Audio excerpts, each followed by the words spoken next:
Gikeno kia arutwo aya gitinahithika o mwa gikenerera hotani kuria othe marahumbirwo thumbi thiini wa ngathĩ itiganĩte cia githomo riria ririta ria 14 kuma riria university no ya Mount Kenya yambĩrĩirie makiria ma miaka 15 mihituku.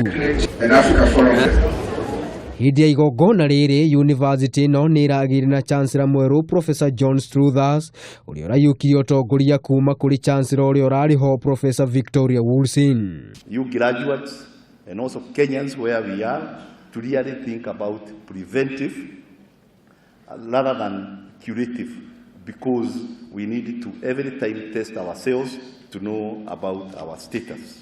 Hindi ya igongona riri uhoro wigie migomo na ucini wa mathukuru ndu na agakwiyumiria anyiti itemi ruhonge-ini rwa githomo makihinyiririo gucaria kihonia. The time has come, all of us as stakeholders of education in this country, to try to think together about what requires to be done. It is really a school that is really giving you education. Hindi ya igongona riri arutwo 6,900 nio marahumbirwo thumbi. Handu-ini ha Kameme TV ritwa riakwa ni Maina wa Mwangi.